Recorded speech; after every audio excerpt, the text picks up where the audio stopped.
Greetings and salutations. Welcome to this program. That's my new personality I'm taking on. You like it? It's called Creepy. Okay, hi. How's everybody? I hope everybody had a good weekend. Me and my old squeaky chair have been doing just fine. Just fine. So, there it is. Nope, didn't squeak. I expected it to squeak. Okay, hi. I hope everybody had a good weekend. I, myself, had a lovely one. It felt like it was 3 times as long as it was. But that was okay. But that's because we got a lot done. You know, in those weekends, you get a lot done. This weekend, we got a lot done. We did gardening 2 times. And then we drove downtown 2 times. I really don't like going downtown anymore. Ever. Just don't. Just because our downtown in London is falling apart. So anyhow, it's going to get better. It's going to improve. I don't want to talk to anybody else that are going downtown. Yeah. Guess who's going downtown tonight? This guy. 3 times. 3 times in 3 days. Anyways. Okay, that's fine. So, this weekend, Friday, I had posted this one. There's always a bigger fish. The suggestion for this one was from Chris Kalu. The suggestion, Kilue, I think it is. Either way, lovely person. The suggestion was fishes and whales. And so using an idea to embed, using the opportunity to embed a different idea, a deeper idea inside of the surface one. This is more of a conversation about ego than it is about fish. Oh, today's music, The Mother Lode by James Brown. So if I start going throughout the show, it's okay. I'm going to get help. All right, so this was Friday's page, and it was as we posted it. I'm pretty comfortable with it. It's a black and white drawing that Sharpie and mixed media, blah, blah, blah, that I put into the computer and then did the coloring in a really muted palette. But I kind of like how this muted palette turned out. And then Saturday's page, the suggestion was from Jim Luan, and the suggestion was 1 panel, 1 image, 1 word.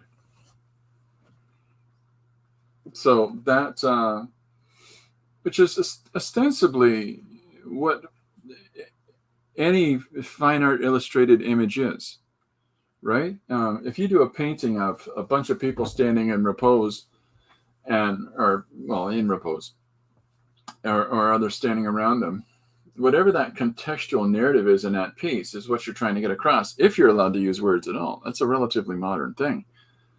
Other than accompanying text beside images like cuneiform tablets or cuneiform put in along stelas, right?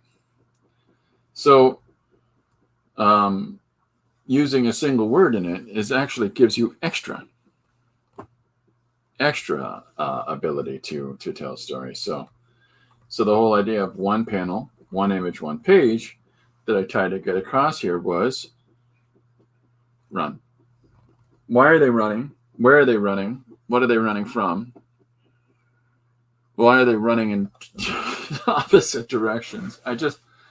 I want the viewer to fill in the narrative and ask questions, because I thought about this, and I thought about how can I execute a 1-page image and have it still have a structural narrative in the structure, like in the form of a comic story. How do I do that? And so I thought by putting all kinds of engaging overlapping imagery that goes together and then trying to make you have to figure out what the story is with 1 word. That was my workaround. Okay, I got some things here I got to catch up on. 7. Hi, 7. Greetings and shalom, 7. Hello, Gary. And hello to the other person that's lurking. I could see that there's a third person somewhere. Okay, so this was Friday's page, Saturday's page, and Sunday's page. The reason I use this for my page for today is because I I worked on something else. I'll give you a really quick look. You ready? That's it. That's all you got. That's all you got. That was the quick look. But I'm doing a collaborative piece with somebody, and I'm very excited about it.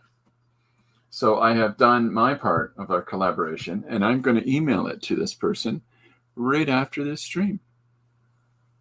So first I'll put the text on it, and then I'll send it. So it's, oh, thanks very much, 7. When they really email people. Like it. Thanks, buddy. So this is the announcement for anybody that's regional, anybody that's close. The London Comic Jams tonight, 6 to 9. All the cool kids in town, all the cool cats in town are going to be going down there.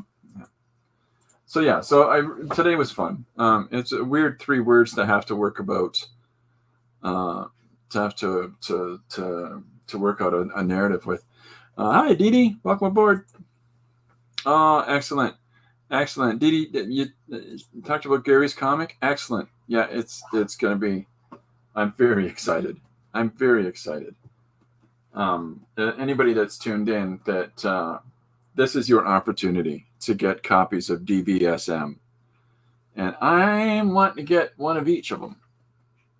I want to get 1, 2, and 3 because I'm so super excited for that. I've had the opportunity, thankfully, from Gary to be able to read the digital, and I got to tell you, this is these books are worth the wait, folks. Okay, so okay, yeah. So there's today's page. I made the oyster have the voice of doom, which was fun. Because think about it, what would oysters have to say? You don't even want to know. All right. I like I'm listening to Motherlode by James Brown, and my favorite part of this whole album is it starts with him yelling, "The JBs," and the band's going, "Yeah." It's so fun. What do we got? Trying to catch up here. Gary says, "Thank you to Dee Dee." Yes, Dee Dee is super awesome. Dee Dee, I got called really prodigious as a creator by a friend who's a very creative artist, and said that my output is very prodigious. And I said, you need to go online and look up Dee Dee Willingham. that was my, because the amount, here's another scrapbook. Just 26 scrapbooks. Incredible amount of output, Dee Dee. Fantastic. Gary says, very nice. Bigger thumbs. Christopher, you got all 3 in hand. Gary, let me know what I owe you. That's fantastic. Dee Dee says, love the oyster page. I'm glad. It's a weird one. An oyster scares away a rat. Is it the rat scream, Dee Dee? That's your Edward Munch. That's the scream. Oh me, oh my. You were amazing with the output. Oh, that's very nice. Yeah. That was a fun page to do, but yeah, I without getting into the whole what is an oyster and what is a clam thing, because I don't eat either of them because I'm allergic to shellfish, and I just don't know what is or isn't shellfish, so I don't eat anything other than regular old fish, and I don't know. It's I guess it's an oyster. Looked up oyster. That's what it looks like. Off I go. I gave it really scary writing too. Really scary text. Red and black. Okay. All right. Well, that's super. Really great chatting with everybody. This is good fun we're having today. I hope everybody had a good weekend. I'm really looking forward to some stuff this week. Starting with the jam tonight, and okay, one more quick peek at the project. You ready? That's it. That's all you get. That's it. That's the mystery page that I didn't post this weekend because it's off to somebody else to finish the other half, which I'm really excited about. Okay, so I've gone through the book and put it somewhere. I can't find it. I'm pulling on Michael Jackson today. Put this glove back on just because it's on and off and on and off and on and off. So I see it near me. I put it on. All right. So that is one panel, one image, one word done this weekend. Fish and whales done this weekend. And rat, oyster, Edvard Munch screaming this weekend. In addition to another one that's on this page, but I'm not going to tell you which one.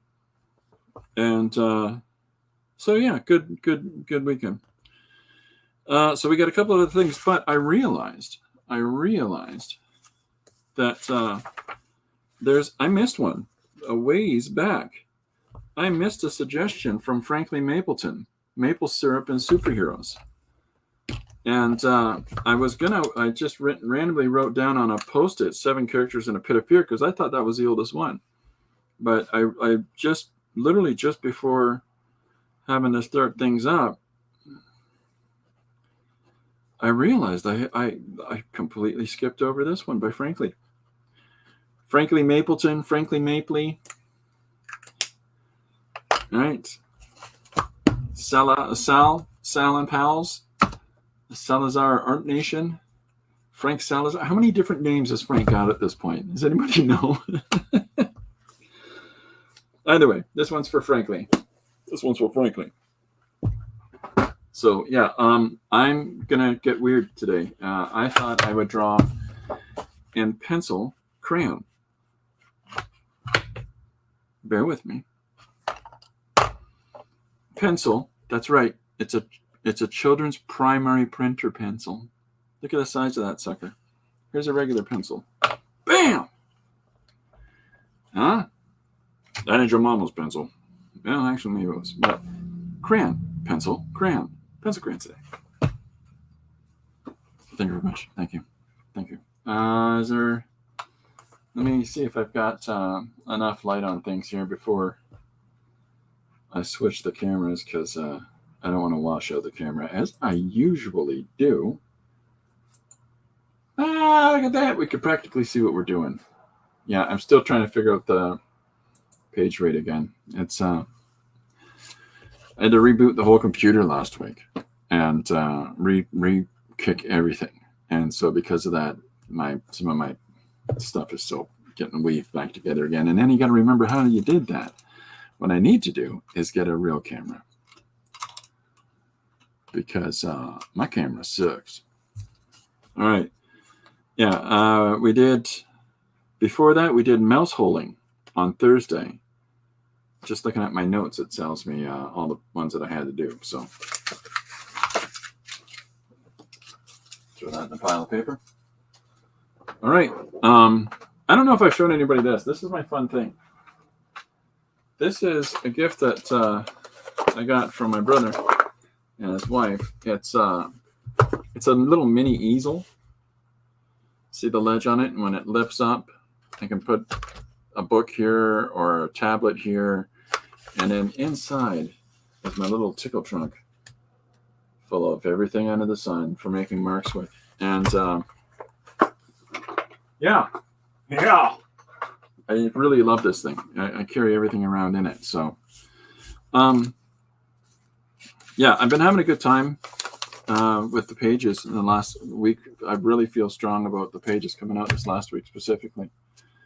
I allowed myself, and if I can advocate this to other people, I allowed myself to relax. It's important that we relax. And so relaxing has allowed me to just feel a little more fluid in the mixed media approach that I come at things with. There's always this hope and expectation of clean background lines and values or, et cetera, et cetera. And I don't have any of that at the moment. And because of that, I think that the last couple pages worked out well. Here are the originals for, I got to show these. This is the original for the run, and this is the original for Rat, Oyster, Edvard Munch. And En Fuego is a cartoon by Jim Luan. Go check it out. But yeah, so the mixed approach and just not having any hang-ups about it and just going for it has allowed me to be really loose, and I like the fluidity of the looseness. here is the whale page, the fishes and whales. And fishes and whales, again, sorry for the blurring effect, just dissipates quick. So fishes and whales is the same thing. It's all this mixed media mark making. But what that allows me is this sort of sense of expediency that I want. And so at the end of the day, when I transition this to a flat black line in the image through the Photoshoppy, it doesn't matter the different temperature value of the black. Temperature value of the black means some things lean into the blue, some things lean into the red.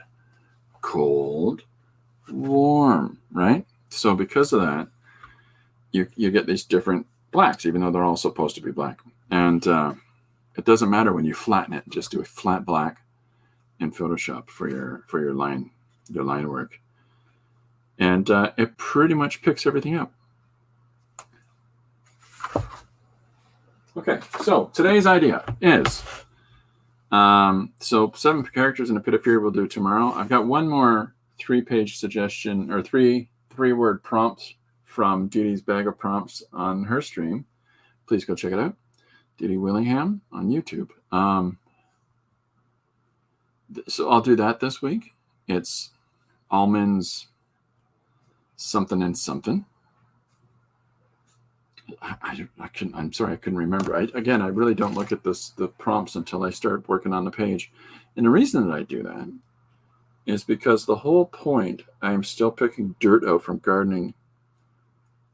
Anyways, the reason that I don't look at the piece before I just start kicking is that that organic immediacy, right? You have a general idea what you want to do for an image, but the organic immediacy of just getting to work. I appreciate we all have different modes and working mechanisms that help us produce material, but I don't quite understand from the way I work, from my perspective, the really elaborate plotting and laying out of things, because I find that the more and more people do that. There's one thing about, well, Didi, if you're still here, yeah, Didi's laughing at me, my cleaning of my nails. Remember when I didn't have any? Now I have nails, and it aggravates me. So, yeah, aggravates me. Dirt under my nails drives me crazy. Didi, I'm going to use you as an example. I hope you don't mind. Didi does scrapbooking, ideal journaling, mixed media collage, and painting, and all kinds of different plateaus of this level of creativity from an idea, and amongst a million other things. And that's not the same thing that I'm talking about having hesitation in executing a piece. That's not the same thing I'm talking about in immediacy of working. What Didi's doing is all immediate. And it's not like she sits down and makes a note, I'll draw specifically this, and then draws the rough thing in another set in another place, and then draws the workup from that. And no, it's not. These are all different processes of scrapbooking ideas and collecting information for collages and stuff. And then her idea book is just free form, spilling out whatever in her head. That's the same thing. That's what I'm talking about when I mentioned earlier about the level of busyness in her making. And I'm not saying she's got busy work, and I'm not saying that it's just busy work or that her work is overly complicated. I'm talking about output. I'm talking about the fact that allow that free-form generation of material. That's the same thing as what I'm talking about, what I do. It's just the different processes that she has. It's funny, she says portraits is her paying job, but she doesn't do many on stream. Oh, I completely understand that, especially when it's a client-based. The amount of portraits that I've done that nobody sees, because that's a thing for them. I've done a ton of those over the years, right? But it's a client-based thing. You can't, unless they say, yeah, please show everybody my face or show everybody the picture of whatever it is that I've asked you to draw. And that's always tough, right? They're doing it because they want it, a personal thing. Busy work. No, I'm saying you don't do busy work. We don't do busy work. We're people that do output work. The people that do busy work are the people that take these elaborate stages and processes about, oh, I want to put together this idea, but they never get to the execution part. And again, it isn't the same thing. That doesn't include the people that specifically plot out, here's my script, here's my breakdowns, here's my pencils, here's my inks. That's all productive work, right? I'm talking about making ideas. You got me. Didi's teasing me. That's so easy to do. Yeah, that's anything that's productive work. Have an output. Do a thing, even if it's a messy, jumbled up, real abstract pile of nonsense information, patterns and things that interest you. That's busy work. That's application. There's a great deal of abstractionists out in the world that wish they could do that without having to be this elaborate academic thing. So lean into it. Lean into that and then enjoy that aspect of the making. Okay, so today's idea, all this blathering in here, I haven't started drawing yet. So today's idea is maple syrup and superheroes. Frankly's who suggested it. Maple syrup and superheroes, frankly. Maybe that is the title. That's how Chris titles things. There's not a lot of thinking going on. Not a lot of thunking going on. I don't get too caught up in the thunking part. Totally not true. That's the difference about immediacy, is that people seem to think that immediacy doesn't mean that there's thought processes behind that. But sometimes, depending upon output, experience, directness, there's a lot of thinking going on, and which means I think a lot. I thunk a fair amount. I don't know what I'm thinking. Frankly Mapley. See, you say Mapley, I say Mapleton. Frankly Mapleton. That's his Canadian name. All right, so maple syrup and superheroes. Okay, so I want to draw a maple syrup bottle, and I want to draw a bunch of superheroes. See, pretty easy. There's our whole breakdown of ideas. I thought that let me try putting together a bunch of people like in a social setting.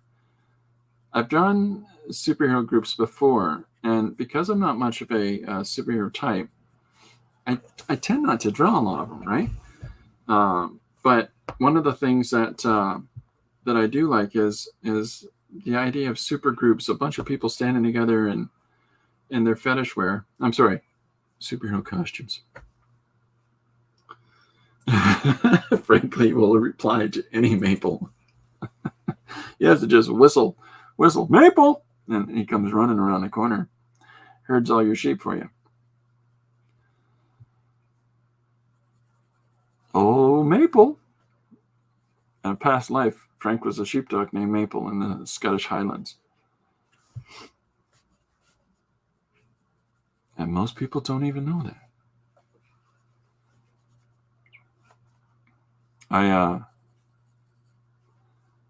I just had, I've got maple ice cream right now, and it's diabetic ice cream. It's okay for, it's lactose free, and it's sugar reduced ice cream, because that's the level of excitement I get up to. But it's maple flavored. You know, when you grow up around maple flavored, you stop tasting it after a while. Okay, so I want to play with something here. I want to play with a notion really quick. So my idea is I want to, like I said, I want to work in pencil and crayon on this page. And so in working in pencil and crayon, I'm wondering what I can do with some effects, right? You know, to incorporate the two of them together. So I want to try something here with a super type, but let me get the face in first, and down into some of the color and area. And as per usual, we're going to make up superheroes on the fly.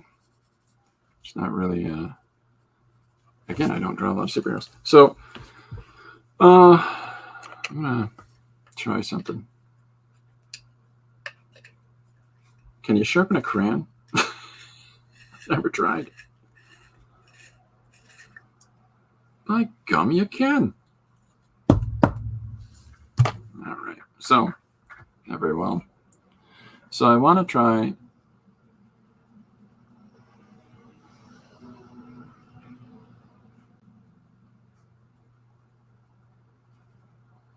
just really limiting the tools on this project and trying to put together what I can with this limited crayon base. So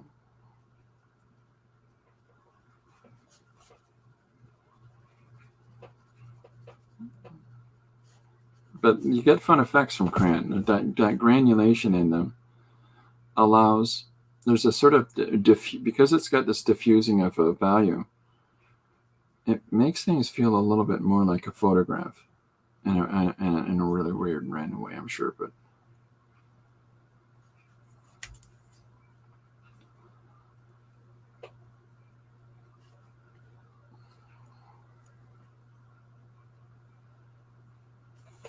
yeah, that's coming together fun. That's fun. Because the idea is that I want to come up with some reasoning, but we're on pencil. This pencil is a lot softer a lead than the Mastercraft construction pencils. I really like using these. I highly recommend, if you're drawing, give them a try, because they're just a really strong and tight pencil where the lead just does not smudge crazily. It just holds its form. It's, but what I mean by hold its form is like where you're putting your marks down, and your mark control with them is really nice. I like stuff like that. Okay, so I'm just putting some shade values in here. Yeah, just trying to keep on keeping on. So the idea here with maple syrup and superheroes, this is my notion, is that I'm going to draw a number of superheroes all imbibing in a maple drink that gives them their superpowers. That's my theory. So we'll see how this goes.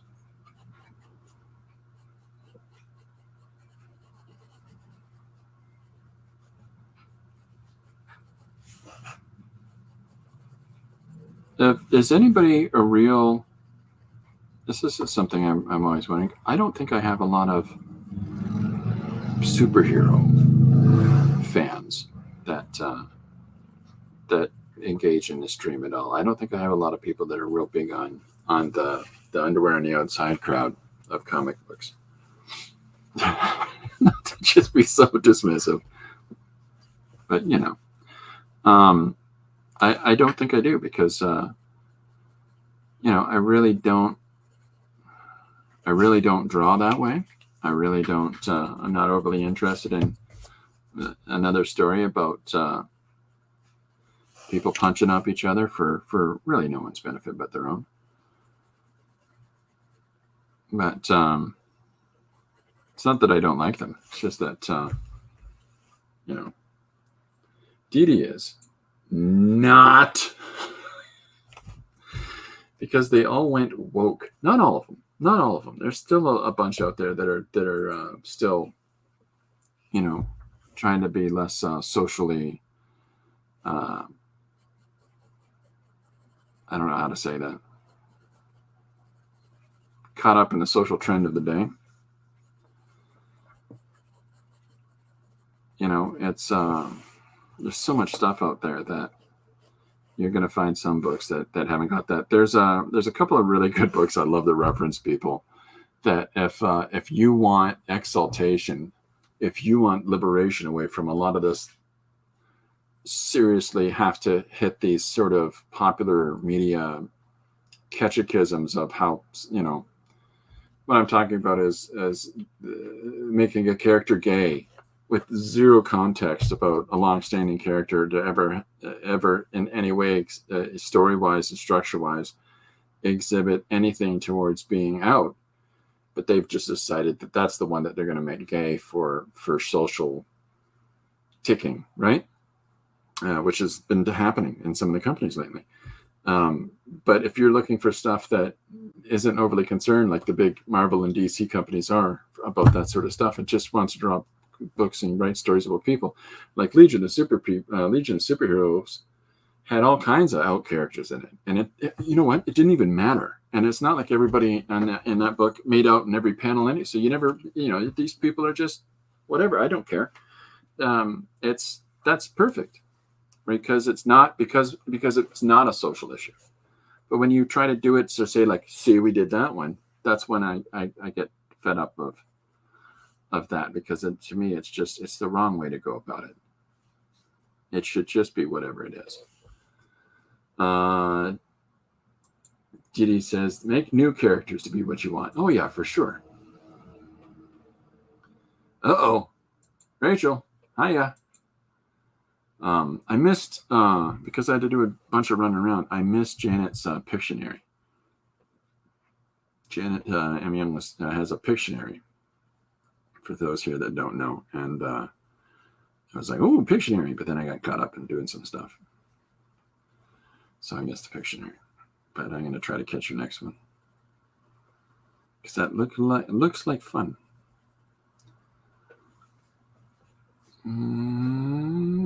Always a pleasure to have you on board, Rachel. Okay, so I'm drawing a number of these super types that are all in their fancy outfits. You know what I'm going to do? I'm going to give this guy a cape. They like to wear blankets.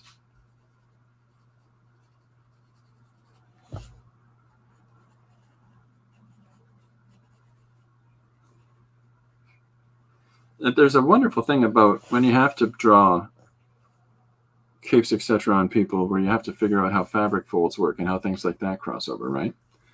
It's kind of interesting. Cross over on Mondays. I watch you both. Oh, neat. That's super cool. Thanks, Denny. I think I end up crossing over with a bunch of people, and I don't mean to. I'm not trying to crowd anybody out. I'm just routine. If I stick with a routine, then I really stick with a routine. But if I, sort of, I'll do it on these days and those days, I'll never do it on those days. That's the prime reason of why. Do you get the feeling I'm really simple? That's a prime reason why I'm really streaming Monday through Fridays. It just allows me to have the regularity of you got to do this thing. All right, so what I'm trying to put together is a bunch of people tinking together their superhero drink, and the whole idea, based on frankly Mapleton Mapley's suggestion, is the maple sugar drink gives them superpowers. So I'm on my phone, Deeks. Me too, Rachel. And my iPad. Just we like to watch you draw, Christopher. Oh, that's very nice. Be simple or complex. I'm always complex. I'm very complex. That's why my friends call me Whiskers. Maybe not. No, that may not be the reason why. Okay, so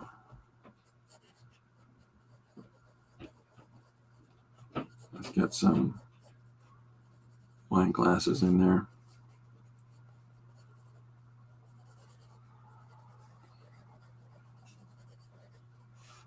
And then I want to have his arm would extend up and through here, and I would have the same structural way of holding.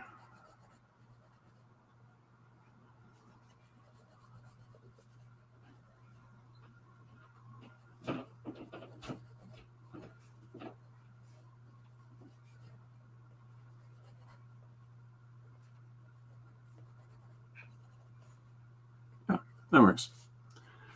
Give him a big old beefy arm.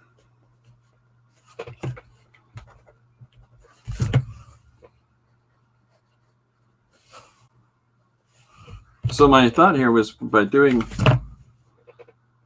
some of these colors with the crayons, is going to sort of give a fun little weird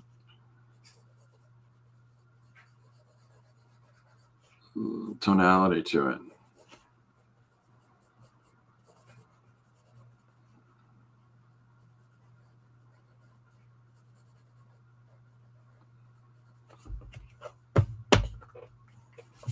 All right. So I've got, this is my big selection of things.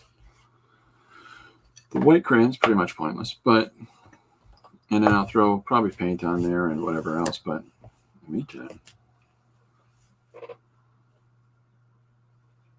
So there's an artist named David Aja, a comic book artist named David Aja. And if you get a chance, David Aja does an interesting thing. He has black and white as his principal. That's just the contrasting light for his panels and his images that he draws.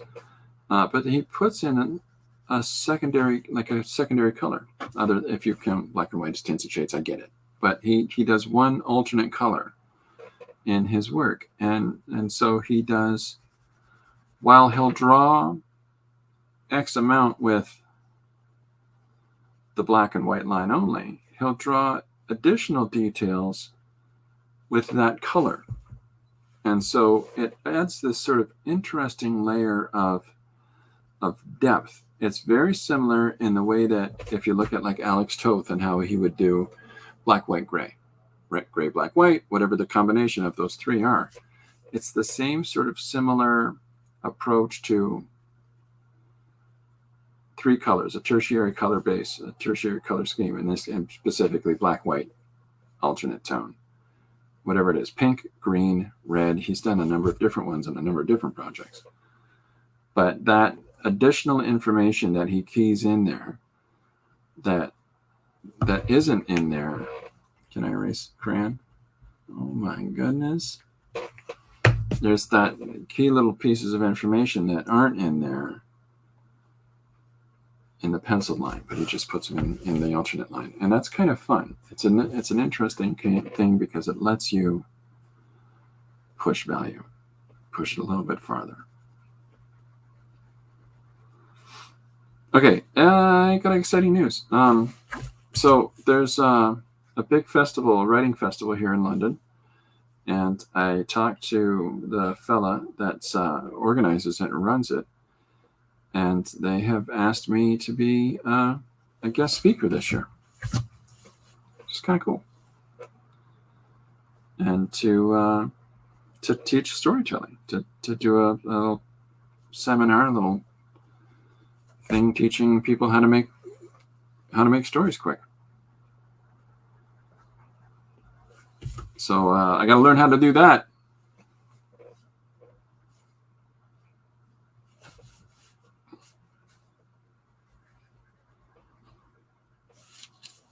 So crayon's fun.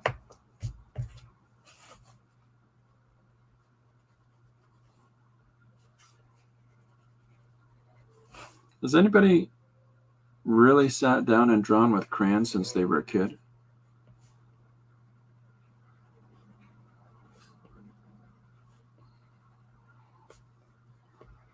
I actually had someone say, "Do you seriously draw with crayons?" to me. I thought that was really cute.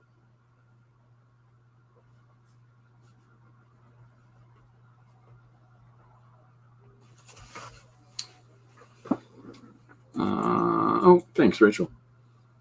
Dee Dee says, yes, I have. Rachel says, all the time. And Dee Dee likes to sniff them too. And I'm just going to leave that up there. Yeah, why not? The crayons can have an interesting smell. I really like encaustic, and I'm not sure if I've talked about encaustic before, but I like when I go into a gallery and I see an encaustic piece in there. But not just, hey, look at, I've waxed some bits of tree into, I covered some bits of tree in wax and I called it a piece.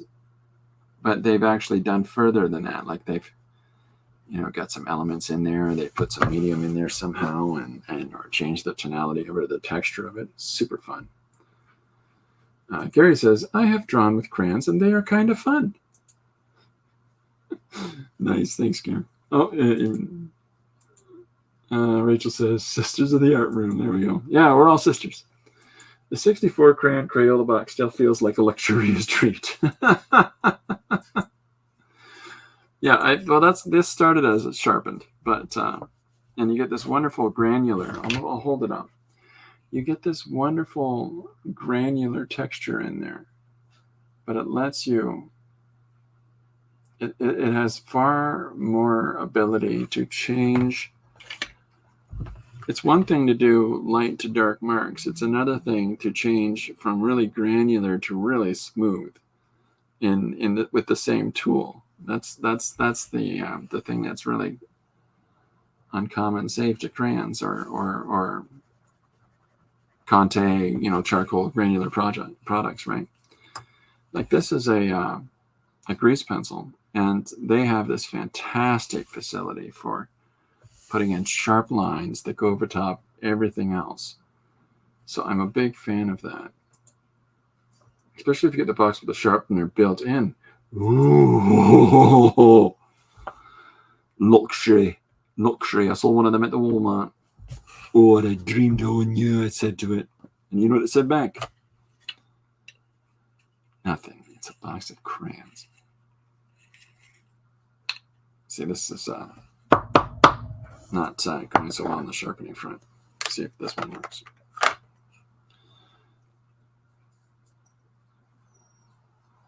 I'll just do it with a knife. Or I'm going to have to go and buy 64 bucks of crayon of 64 bucks of Crayola crayons. The ultimate. Oh my god. Oh my gosh.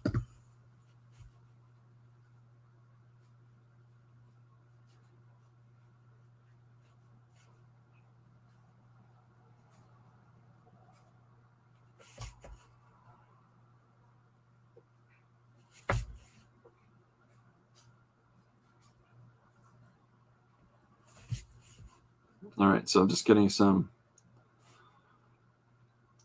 little more put in on these hands and filling them out a little bit, and then I'm going to get back into. So the idea is that here's a bunch of superhero types cheering one another. Cheers, Captain Filibuster. I have a character called Captain Sincerity that I put into. If you have a copy of the One Page Comic Extravaganza, there's a page called Captain Sincerity. All the other superheroes are, strong and larger than he is, and he's a very small person. He comes in, and his only superpower is to tell whether or not you're lying.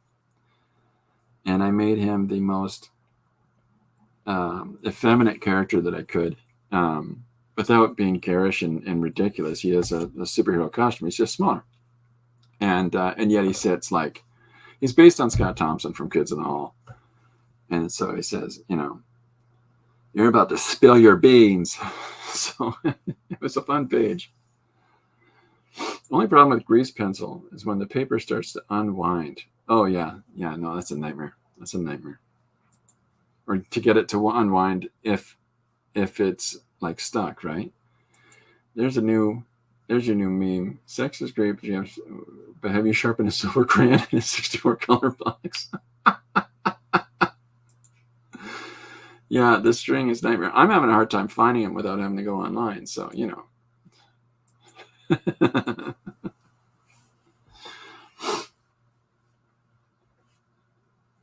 There you go. You can do some Star Wars memes. People excited about the new Star Wars project are just like when they're excited over sharpening a silver crayon in a 64 color box, and people will be like, what the hell's he talking about? The normies, they never know. All right, so let's get a little bit more going here.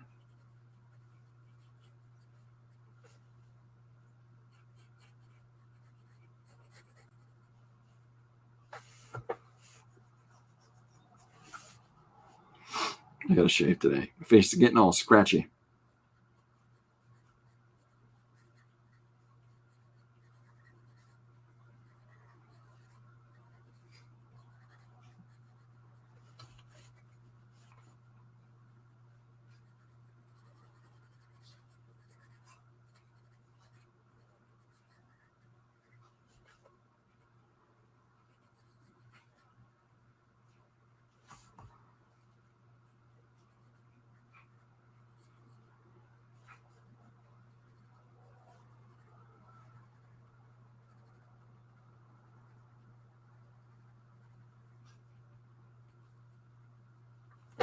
I'm sorry. I'm trying to. I try to pay attention to the chat. I do. Okay, I'm going to put some of those lines in there. The red only. So you make those decisions as you're defining the face of what lines, depending on what part of an image it is, you want to make those little quick decisions about where are the third color, the tertiary color, going to be, where are those marks going to be, and where's your black and white primary values going to be.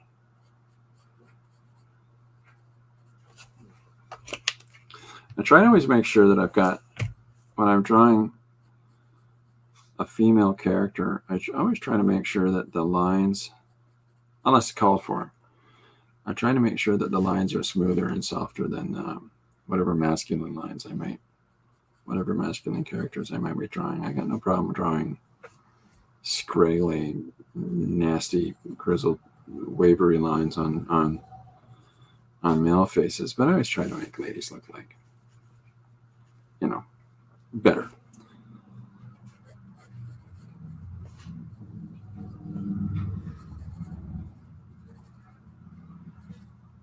Trying to get real interaction going between the characters too. Just shows that sort of connectedness,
I like patterns like a braid or something like that in characters. I think it's kind of fun to do.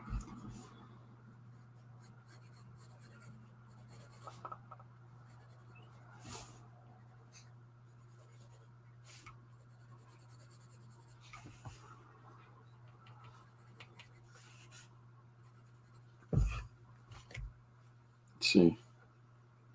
So I like drawing with this crayon. This is a fun one. Again, this is a general marking crayon from construction, but I really like drawing with the crayon that size. It's just, there's something to that I just appreciate.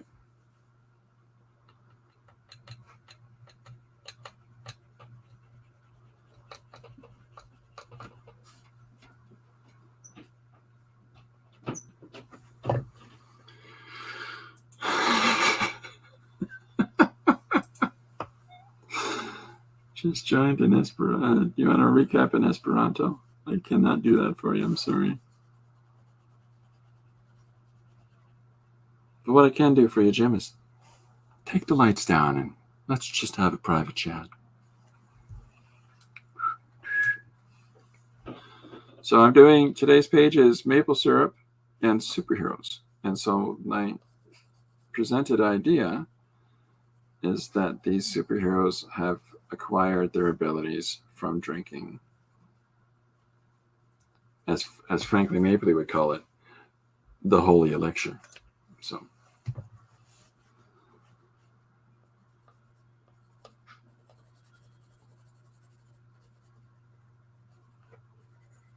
this is another fun way to make it feel like there's more people here than there are, is that off the panel body part that comes in. It's always good.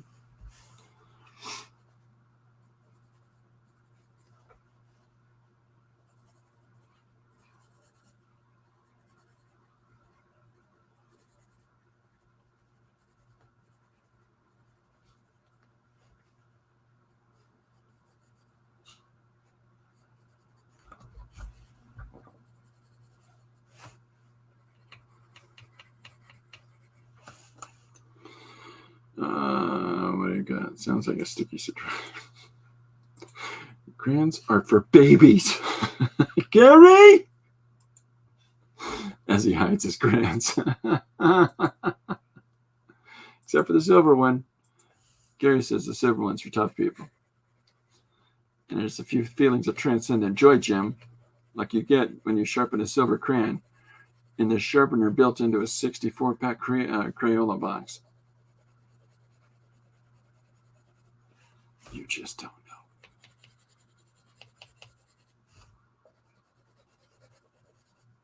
know.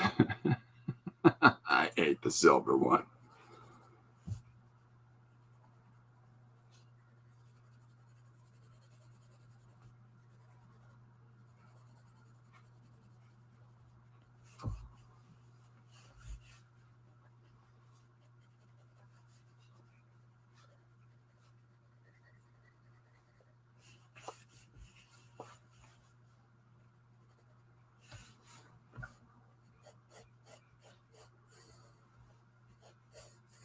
He just, James Brown just said this on the lyric. I've got ants in my pants and I need to dance. Love that. Love this album.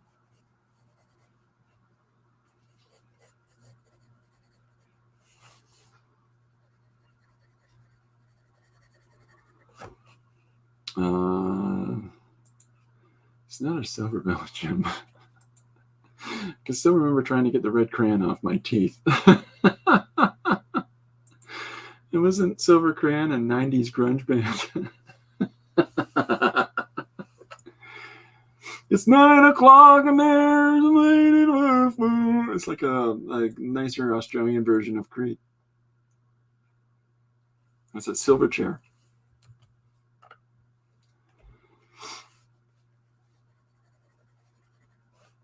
I gotta put this guy's hair on.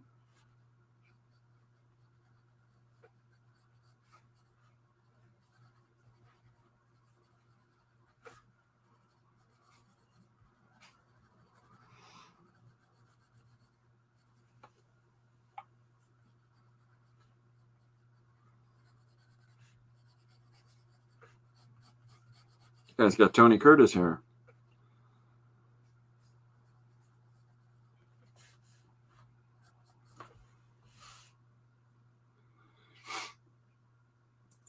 And what's the deal with paste? There you go. I mean, great. It sure lets you glue paper together, but there's always some kid in the class gluing it to his hand.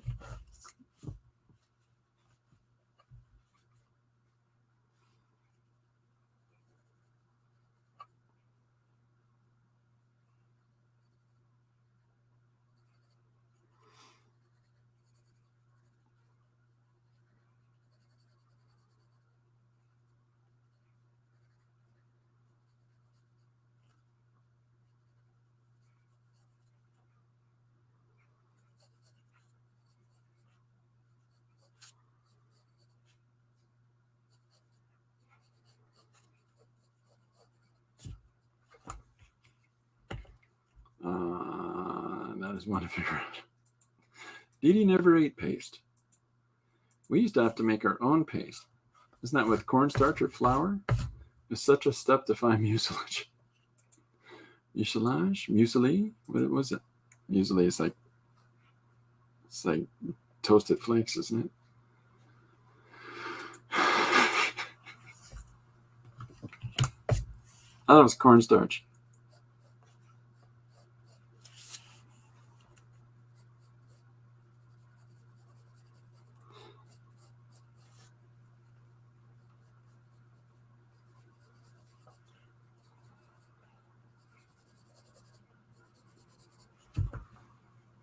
Okay. So one of the things that we do with this Comic Jam thing I'm always talking about is that we'll have somebody draw a first panel and then slide the page in the middle of the table. And whoever picks up that page has to continue that contextual narrative and sort of add on the next panel, sort of add to it. You can add in some more ingredients to it, sure, right? But it's still basically, if a person has started a page where they've got a cheetah in the woods to pounce, in a jungle and is ready to pounce on somebody. You don't want to suddenly introduce a panel where somebody's talking. It's a commercial about bran flakes. It doesn't make any sense, right? Random question number 193. Have you ever eaten paste?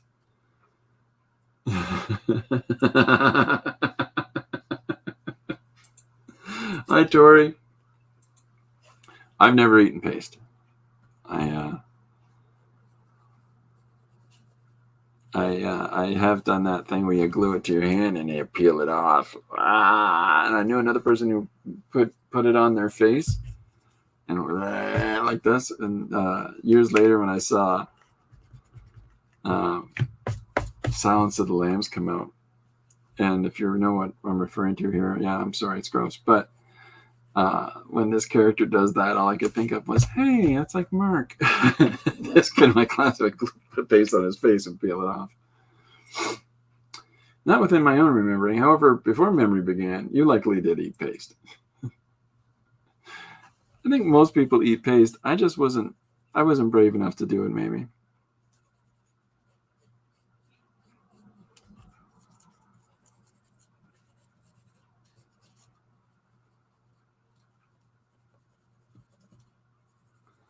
So I'm trying to make muscular female character here, but I don't want the muscles really overly dramatically, chiseled and squared like the guy's muscles, because, it's important that the most successful Wonder Woman, in my opinion, isn't the current one. It's always going to be Linda Carter, because she managed to somehow, maybe it's because I was a young man, but you believe that she's able to lift that core. It looks like she's got just the right amount of muscle. But okay, I gotta get offline. See you later, guys. See you later, Dee Dee. Have a good day. Thanks for hanging out. Gary says, I've never eaten paste. I still have vivid memories of Danny in first grade who did. Yeah, there's always that one kid, and he turns over and looks at you and goes, Danny's a weirdo. See you on Wednesday, Dee Dee, Rachel says. On a side note, one of the most pleasing smells in the world is Play-Doh. You bet it is. Danny's also the kid who barfed on his desk. The janitor poured cat litter on it to clean it up. Coincidence? I think not. You went to an interesting school with interesting kids. Oh my gosh. 1950s plasticine smells better. Nice. I had the mom said, well, we can make some of that ourselves here at home. I've got a recipe for that. And it never turned out. And it always smelled terrible. Nothing, however, beats little medicinal bottles that you've put some trinkets in on a metal tray in your stove, and then you melt them. There's no greater smell in a house than that. Huh? There's nothing quite like that. The kids today are never going to know the joy of that. They're never going to understand. It's sad. It's sad to me. I wish that they could, but unfortunately, health standards have said no. This one makes sense, however.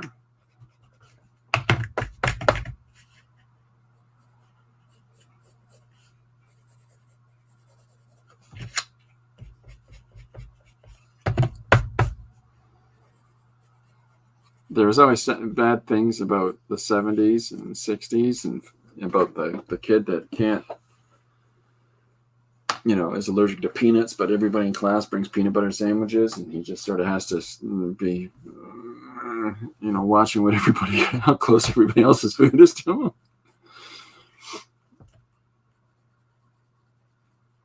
I know a person. This is a great one.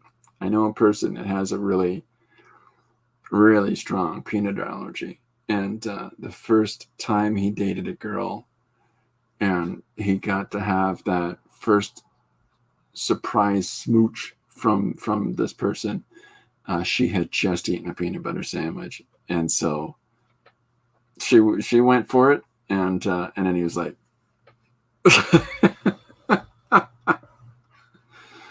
Ah, Gary, such a great memory to carry with you. Gary has eaten Play-Doh. It's very salty. Yeah, toxic pewter smell. all the great stuff that we're remembering here today.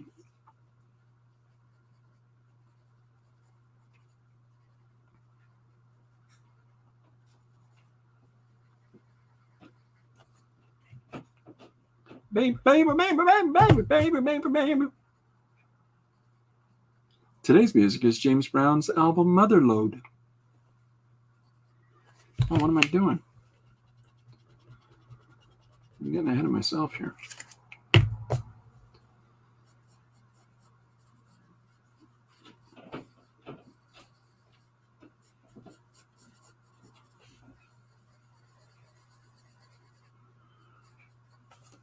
Almost forgot to draw the glass in first.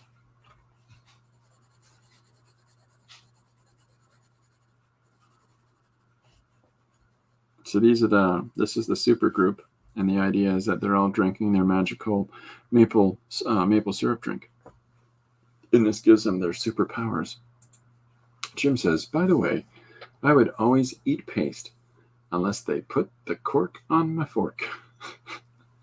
Is it okay if I go to the bathroom now, Jim? It's one of the best scenes in the film. It's where he looks at it and goes, he's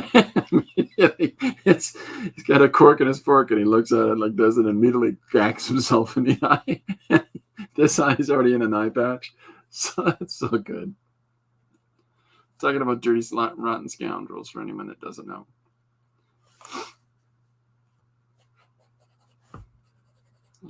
Beef this guy up a little bit.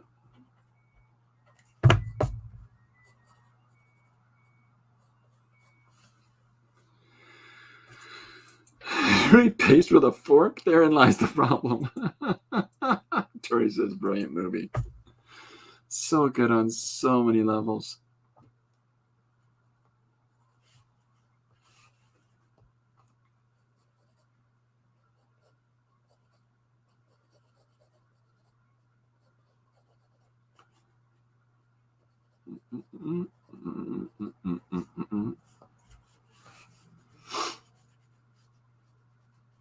All right, so here's our superhero types. Excuse me, can I go to the bathroom?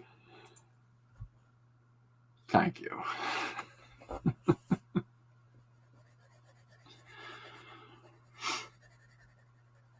So when that first came out, this group of friends that I had, there was this one that would constantly go, "Are you my mother?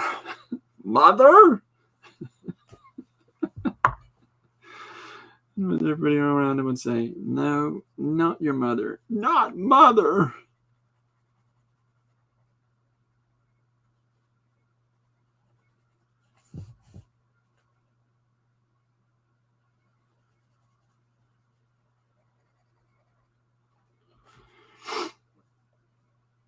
All right, so some of these details, like I said earlier, I'm putting in with the third value, not mother. Gary's got it. And then, of course, the cuff. I'm not saying what kind of cuff, but Rick, if you can't settle down, it's time for the cuff. Steve Martin manages to go from running around the room hitting pots and pans to immediately in his sitting position with his legs crossed over. All right, so here is our suave debonair guy who's got his lady superheroes around him on either side, and they're all drinking champagne glasses of the magic maple juice. This is today's big exciting. What in the world does Chris come up with today? It's frankly Mapleton's fault. He suggested this.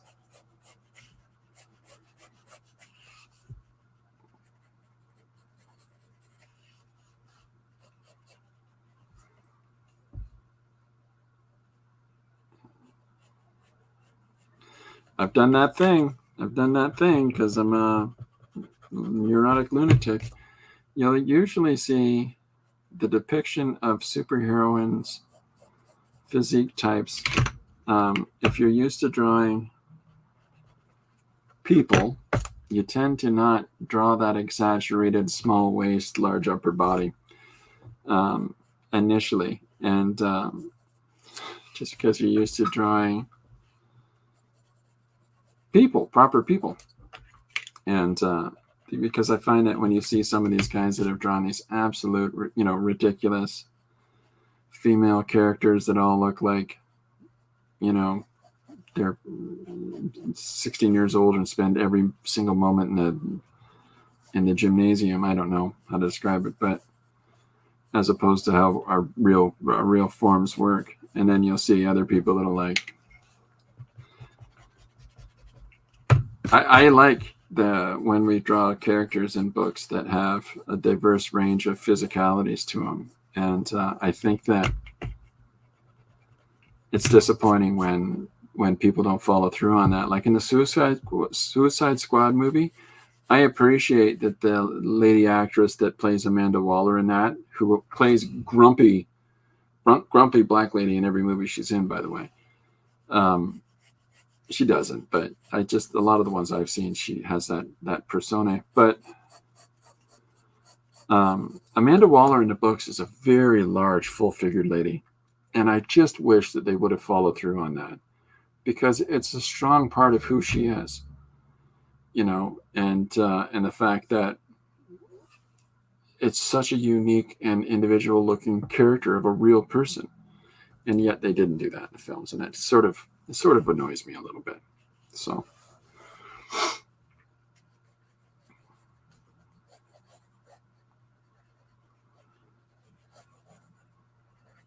when you got a cool looking character like that, follow through on it.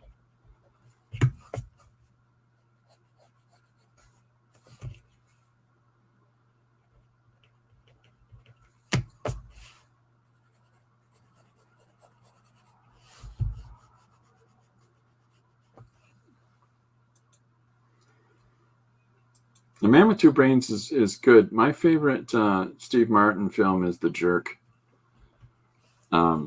It's just everything about that. Just when the assassin's trying to kill him, and because he's moving around, they keep shooting the oil cans. Somebody's shooting those cans. I gotta save the cans, and he goes out to try to rescue the cans from getting shot anymore. It's just a fantastic level of ridiculous. Or the fact that he doesn't understand that he's adopted into his family that he was raised in. Yeah. I hope that when they recast Wolverine, he's short, burly, and weird, not tall and handsome. Yep. Wolverine is supposed to be 5'2". That's part of what makes his character what he is that he's this sort of, what's up, what's it to you, pal? Kind of a snarky little guy. In Hollywood, the only actor that, of course, being 5'2", is Danny DeVito. For prominent leading male roles. And at one point, they were trying to figure out if Danny DeVito could get cast as a Wolverine character. Unfortunately, Danny DeVito is X amount of years old now, right? But there was talk about it at one point.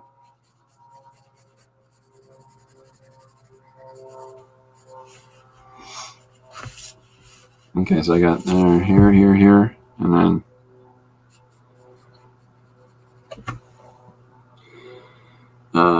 tall and handsome. Yeah, the Jerk is great. At first, he thinks the cans are defective. Yeah, that's right. And then his big invention.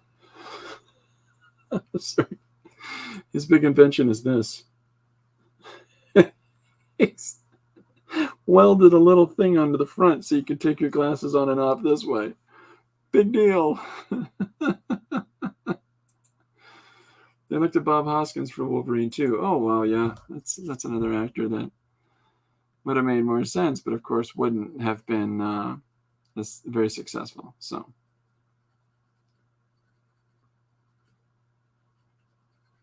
Because, people, they like the beefcake.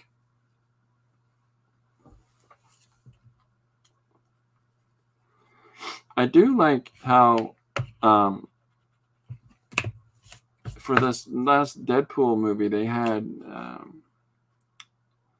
Colossus. They've had Colossus in the Deadpool films. I just think that's fantastic. The way that you know, isn't it oddly suspicious by every time I come to the X Mansion, there seems to be none of them in here. You know, it could be budget reasons. You know, it's just so fantastic. In the second film, they have them all hiding behind a door. I love dumb stuff like that. But I like how they portrayed Colossus anyways.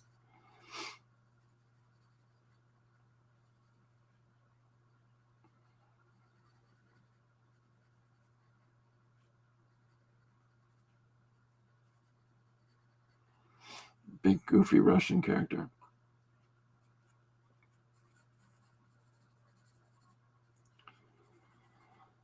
Oh, let's give this one a crown.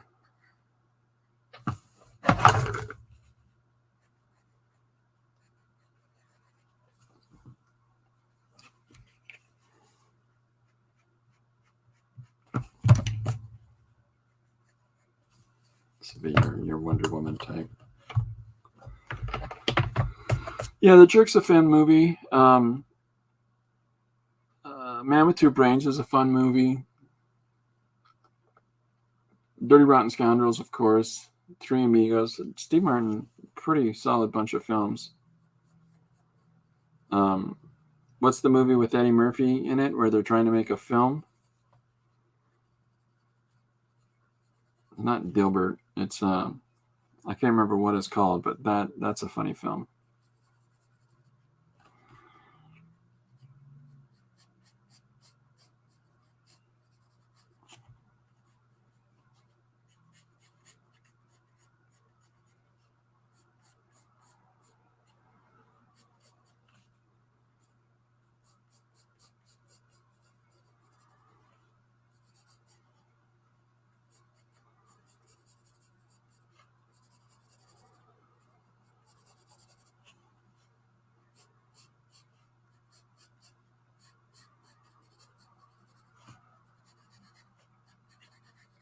Here, trying to get the superhero hair down. Superhero hair accomplished. Okay, so there's a fourth character here. I actually might want to, I'm going to pull back right here and I'm going to put another hand moving in because I like the idea of pushing the image into like a greater sense of depth that we've got. There's more people involved than just those that we're seeing here. There's more people all around them. So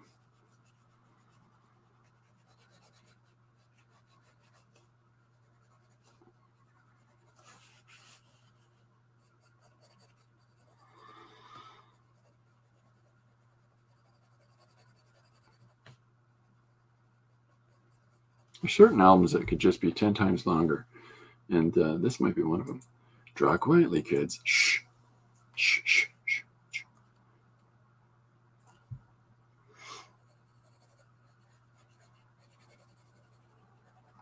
There was all kinds of work for London Hydro. That's our hydro company in London. On my street this morning, and I was wondering if this is going to interrupt with my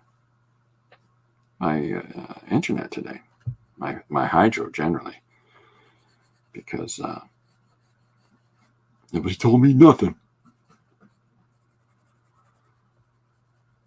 The last time my hydro got cut off,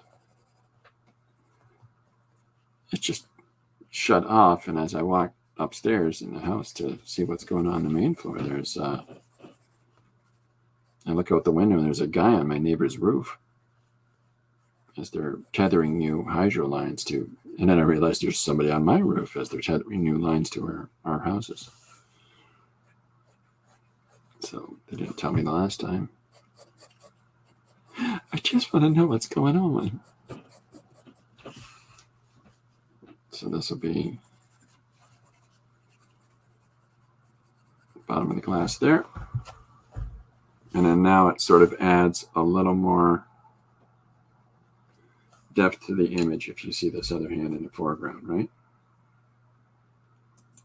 Rachel says, I used the word hydro in the US and they did not realize I meant electricity. Oh my gosh, what? Oh no. Or what are you, like Minnesota or something?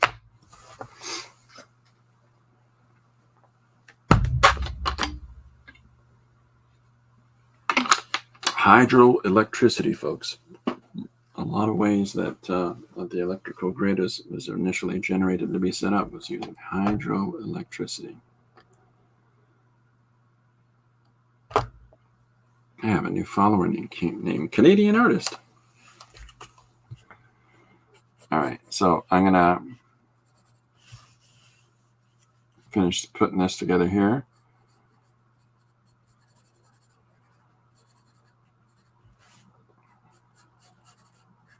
I'm debating on whether I put somebody behind, but in the meantime, let's get these guys colored. Produced by Kohler, I don't know.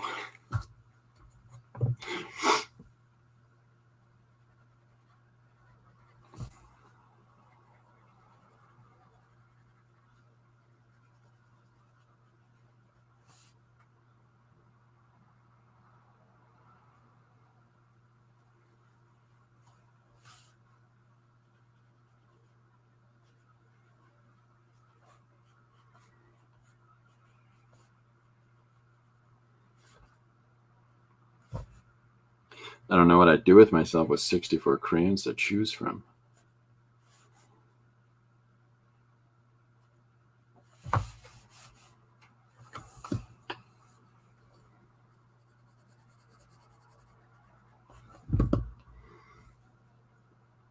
we go.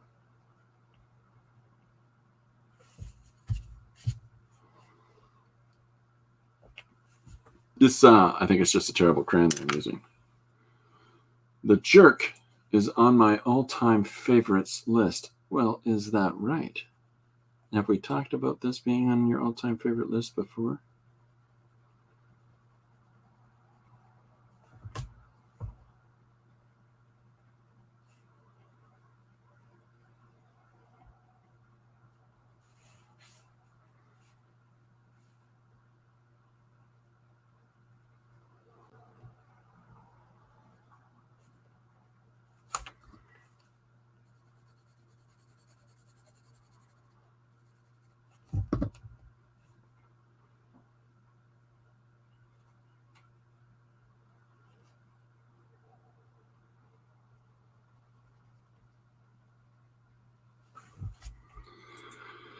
The Jerk and the Party, great double feature. Oh, that'd be a great night of film.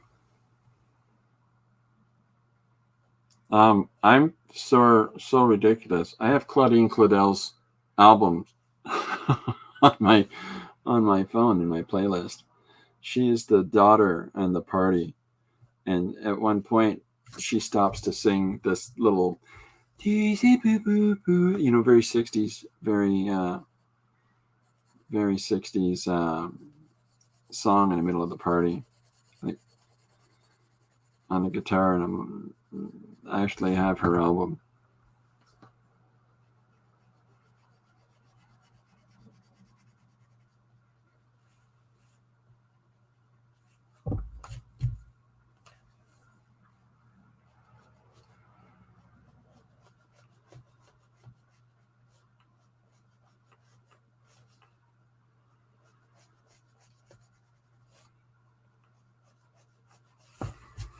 There we go. It's coming together.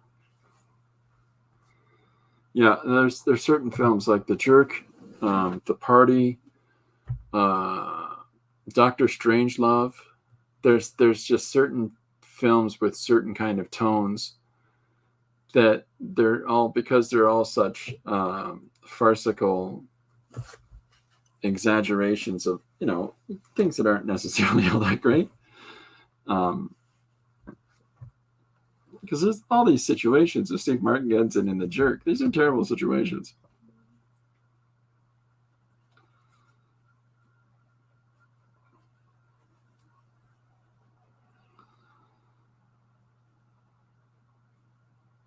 But my favorite is when he learns to snap his fingers and his family's so proud of him.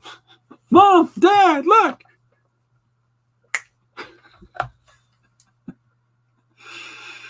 Oh, boy.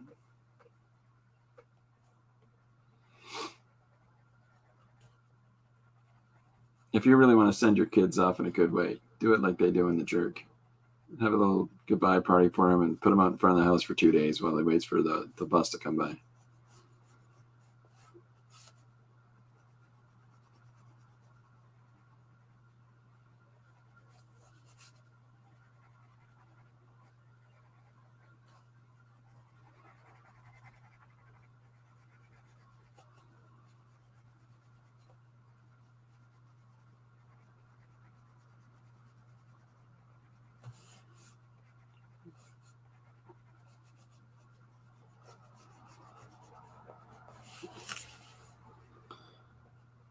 Yeah, there we go. I like how this is coming together. I think that I don't really have too much care about what goes on in the back. It's I think I might mess around with it a little bit, but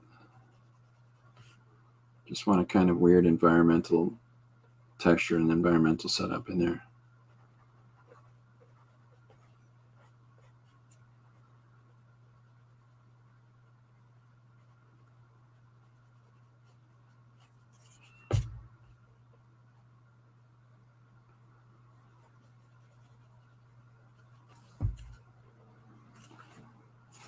All right, I'm going to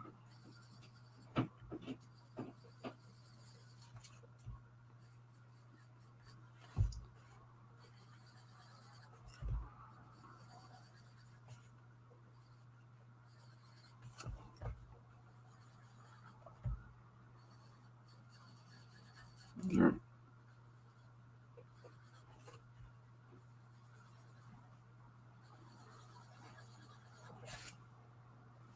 So making a weird kind of background sci-fi-esque environmental design, just some weird random shapes.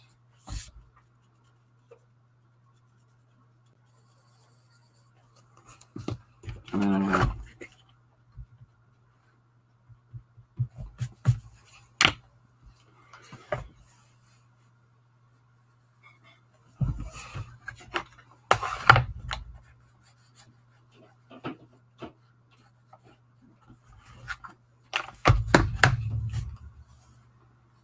there we go. Now they're in their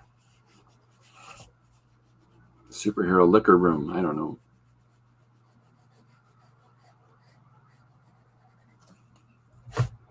Why am I not using a ruler? If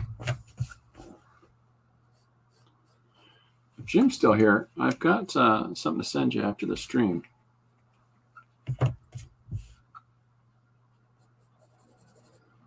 If anybody else is interested in working on a one page with me, let me know. I'm working on a one page right now with Jim, and very open to exploring that possibility with other people. So if it's something that you might find interest in, let me know. We'll figure out when to do, and off we go. I mean, as in I draw and you draw, right? Not just here's an idea. Draw it, monkey boy. I'll do my best.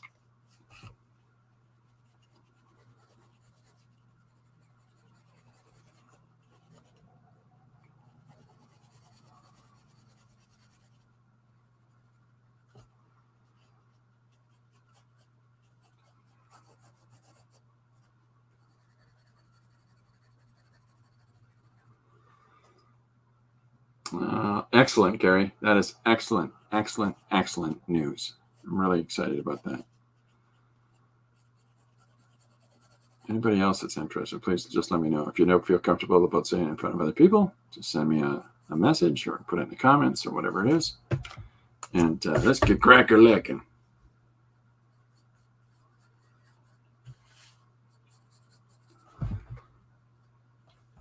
This is my really basic environment. It's my space environment. This is really exciting, Gary. It's really cool. So there's all the breakdowns and roughs for our first panel. Is that here's all the superheroes drinking their champagne glasses of superhero elixir. I think that what else I would do is I want to have I want to put this symbology for the rest of the page. Like I might have a couple of pages where a superhero's flying in front of the clouds, or somebody's lifting a car. A close-up shot of a wine glass. Let's do this now. I'll come back and finish this, but I think that, let me think here.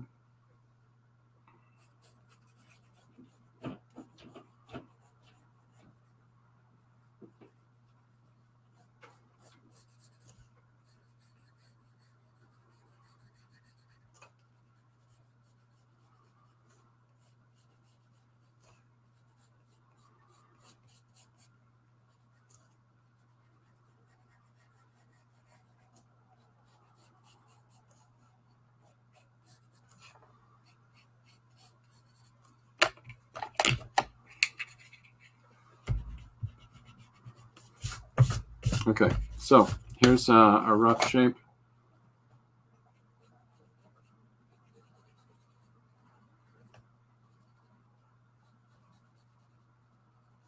And we'll put the little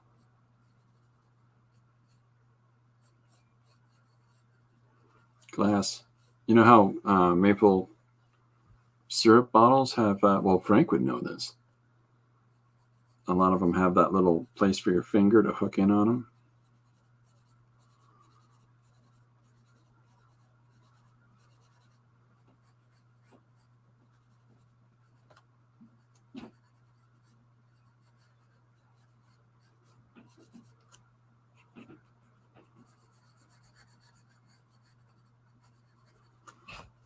All right, and then we'll put a big label on it. Anybody have a name for the superhero thing? Gary, I ordered my book yesterday. I haven't received it yet. Do I need to talk to the manager? Oh no, I hope people aren't going through that. Because honest to goodness.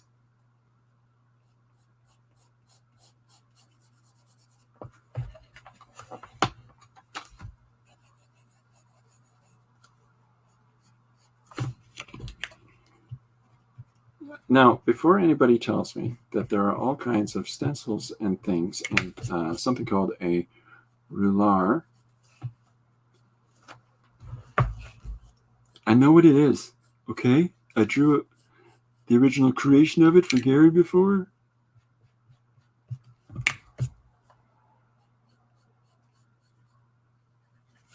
All right, so there's our syrup. We gotta come up with a secret sauce name for it.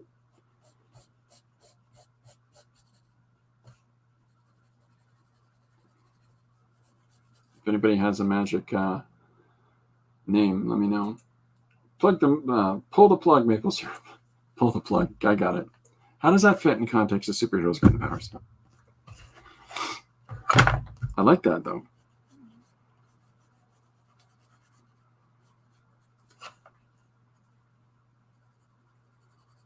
Pull the plug would be a great name for a suppository.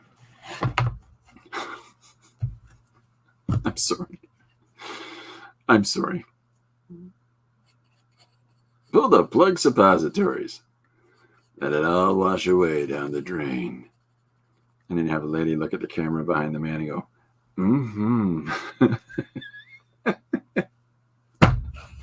Has nothing to do with the product.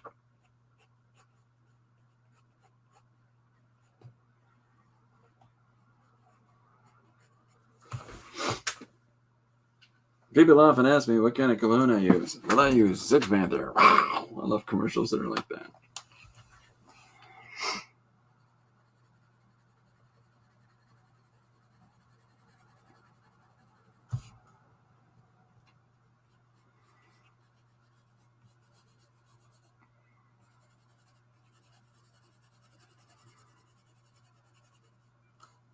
I think the last type of commercial that has been released like that for product, I think, might have been Axe, the Axe campaign, because they'd always, the person would put Axe on them and every woman that was remotely close to them would explode or something like that. Stick it to them. Okay, I'm going to go with stick them to them. I'm going to pull the plug for something else.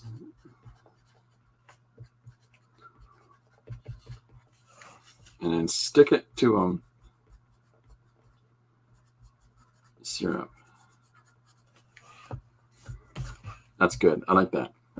All right, so there's the syrup bottle. Frank's gonna be so proud. And let's draw a wine glass behind it.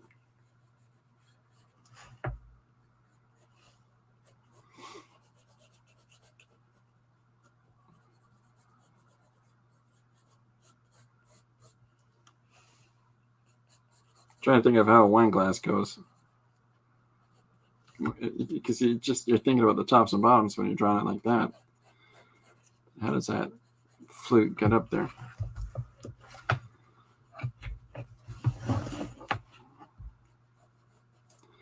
Yeah, Chris, you know you actually own stencils that can draw ovals for you, right? What are you doing? Don't yell at me. Way too far.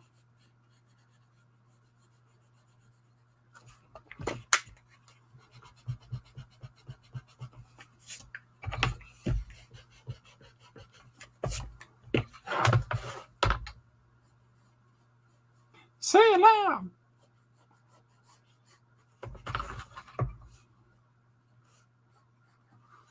All right. What am I missing? Stick it to him, syrup. Love it, though, story. Thanks for Rachel. At Gmail, your copy is being left in a public bathroom for 48 hours before shipping.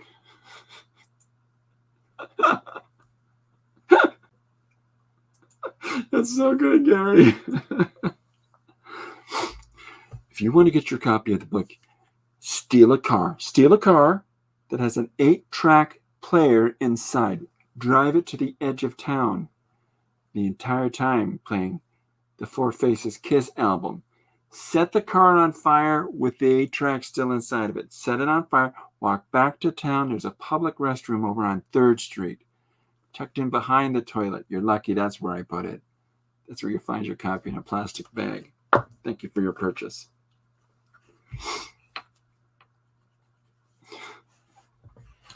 We thank you for the business.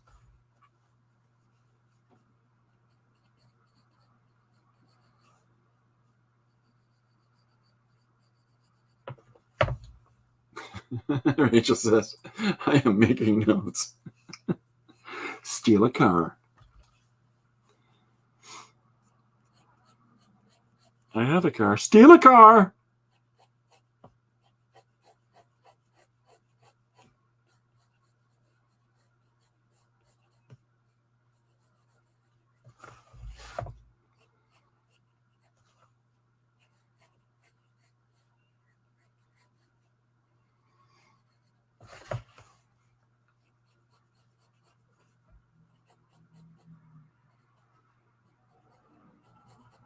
Where are we at now? Rachel's making notes. Okay, so there's the maple bottle, and I'll put the stick it to them on in the computer after I've scanned it. But and then I'll fill some more reflections. But let's just get a couple more across it.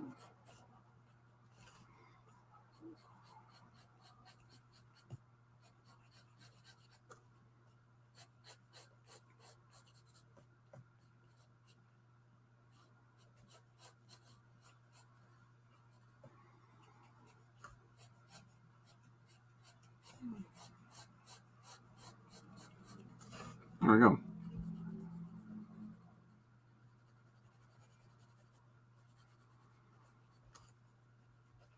I don't even drink wine. I'm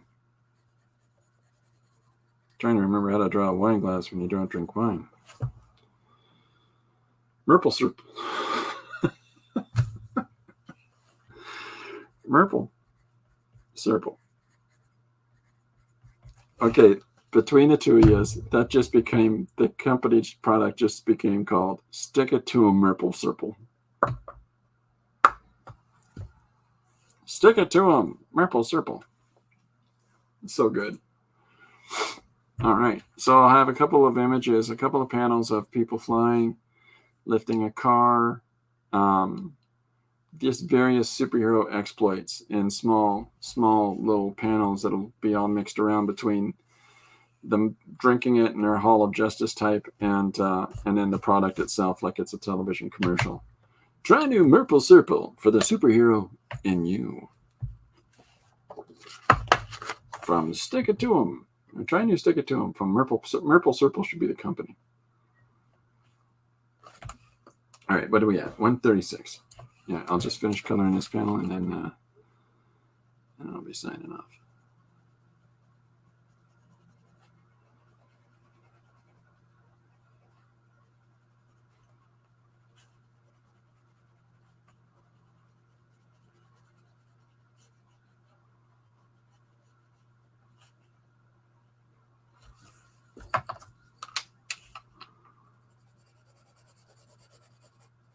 There we go.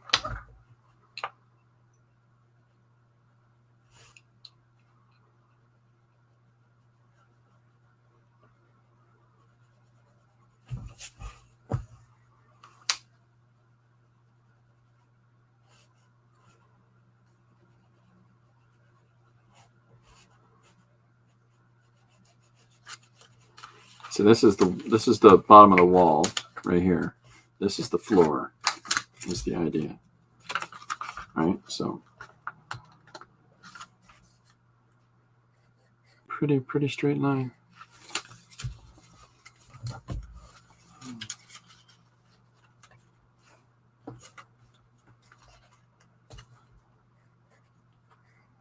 That's the other part of the doorway. There you go. Brilliant. LOL. Maple Serple. Yeah, it's. I'm telling you. Together, all of us together, just riffing and being silly, can come up with product names that would make some corporate bozos millions of dollars.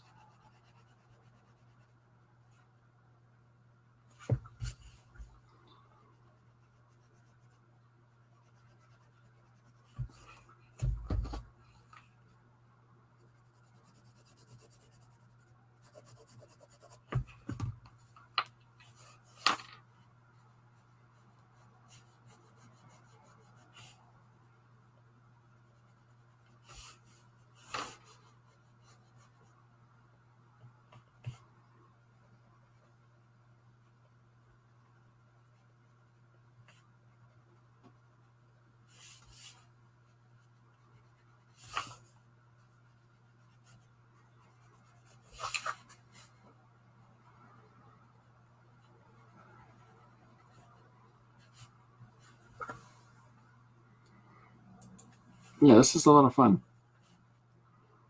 I appreciate the input from everybody.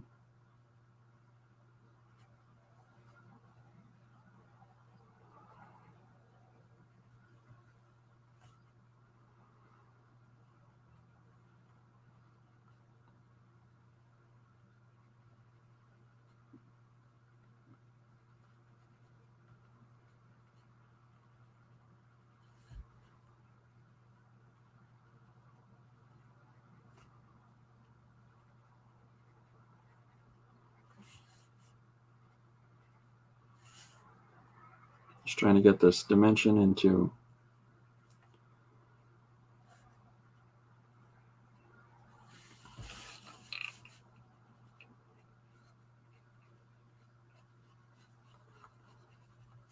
There we go.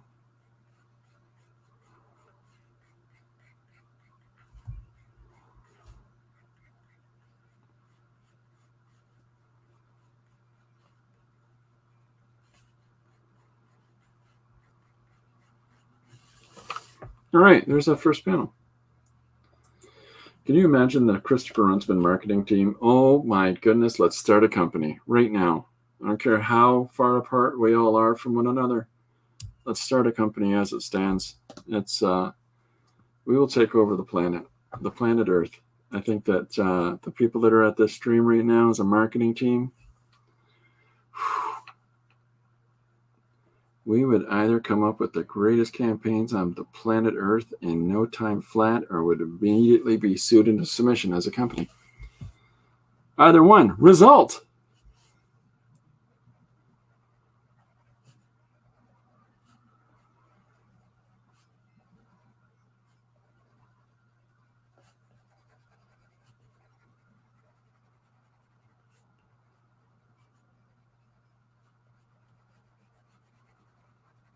Just finishing this last little bit of this image, and then can I erase that off? Nope, that wax is there to stay. Finishes here. So the idea being that this ornate business, I get to do a fade out into the roof, and then I didn't draw this arm. He's getting a little touchy-feely with this superhero lady. Maybe it's a super girlfriend.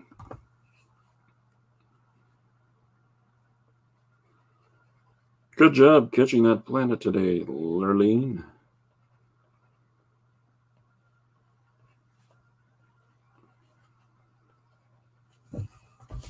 Okay, so yeah, so the idea would be to do a fade out into the ceiling line, and to do a glowing effect from the doorway into the room, and which is why I've got to try to do some cast light on this side of our characters here, because that light coming from that side should cast a little bit more light.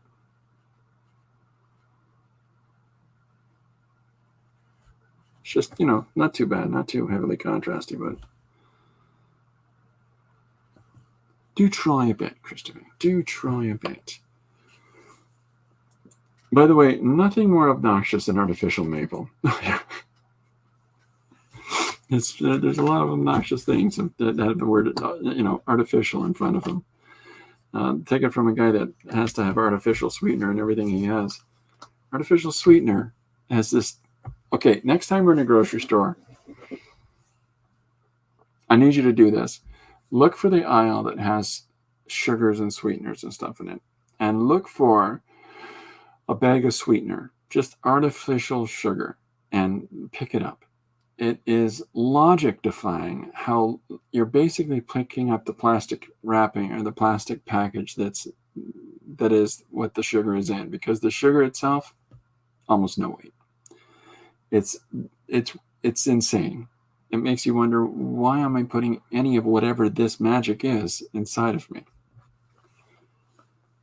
So yeah, take a look. It's a lovely aftertaste. Not. It's a lot of knots today. Awesome. This is good. This is going really well. I'm really having fun with this page. It's pretty straightforward. And now I get to draw a couple of different little superhero vignette moments, and to assemble that together. Margarine is the same. No, margarine has its own flavor. Margarine is a whole different kettle of fish. Margarine actually has a flavor. And it's the same weight and consistency as butter. Sweetener has almost no weight to it. It is logic-defyingly light. And so pick up a big bag of it on a shelf and realize how light that bag is. It's ridiculous. And then just swing it around your head, and people are like, how tough is that person? Holy cow, look at him just winging that bag. Yeah, it's not going to be that big a bag. Yeah, I'm pretty pleased with these guys all standing around having drinks with superhero juice in them. This guy, however, does not have a glass. You automatically assume it's in his other hand, right? You can always tell when someone is cooking with margarine. The odor clings. Oh yeah, it's definitely a margarine taste and smell, but it still looks like butter.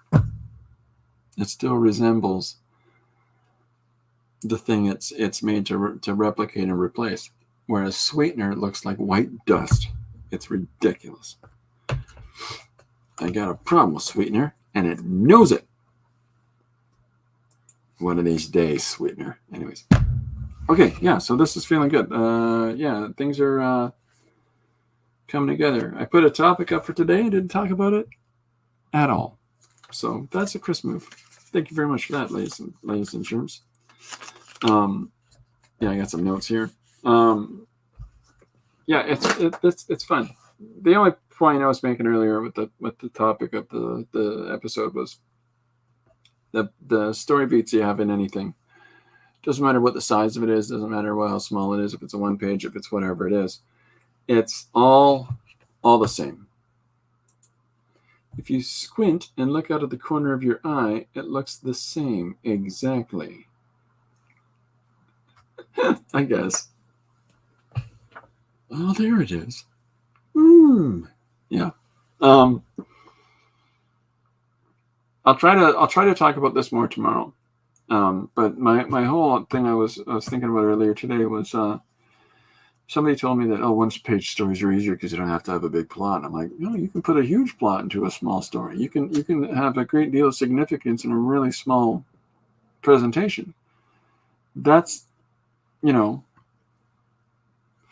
that's not really how it works. It doesn't work so that, the smaller the story is, the less you have to put any effort into it. A lot of times, the more story you want in a smaller amount of time and space means an awful lot of ability to force yourself to have to tighten up your story dramatically, or if you have somebody else that's there to help you do that, and then not take it out on them too hard. So, but there's really something to be said for trying to editorially still manage to maintain depth of story despite size of piece, right? So yeah, we'll talk about this more tomorrow if anybody comes by the stream tomorrow at 2:00. Rachel says, thank you, Christopher. Appreciate the fin and the lessons. Thanks, Rachel. Fun and lessons learned. Fun. The fin. They had a great fin time the other night. Yeah. We had a great fin time. All of us gathered around together on the barbecue patio. Or BBQ. Somebody always calls it a BBQ. All right. Okay, I'm going to sign off for now. Thanks, everybody, for hanging out. It's been a fun week. This episode was brought together by a bunch of sponsors, but I will show them next time twice as much. Philip Chandler the handler, where you been all this time? Thanks, Philip. Okay, yeah, if anybody has any 1-page ideas, if anybody has any short little notions of story that they want to throw at me, and see what we can make of it together. And again, that open call is out there that if anybody wants to collaborate on a piece, I'm fully down for that as well. There's all kinds of avenues of opportunity for us to work on stories together. And if it's something that you haven't done, it's out of your wheelhouse, sometimes that makes it even more interesting because then it's sort of, well, what skills and talents and creative expression do I have, whether it's traditional drawing or if it's, collage work or painting work or photo manipulation work, whatever it is. How can I work that into a joint piece with somebody else? How can I incorporate my style and the kind of art that I make into telling a story? So I'm completely open with that for everybody. Philip says, I'm late today. I just got back from the doctor's. Yeah, we all hope everything's okay, Philip. Thanks, everybody, for hanging out today. Yeah, sorry to be so short, Philip, but I actually have to get going to thing, and I've lost track of time. Anybody that's in London and the London region, the London Comic Jam is on tonight from 6 to 9 at TAP. Hope to see anybody that might watch this out there that is in the area. I'm trying to think if there's a couple things that we can do, like a whiteboard.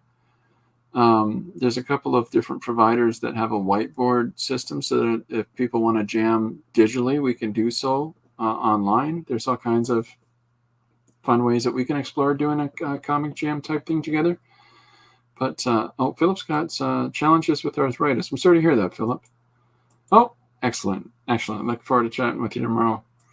Okay, and look forward to chatting with everybody. Thanks, everybody, for hanging out. This has been a lot of fun.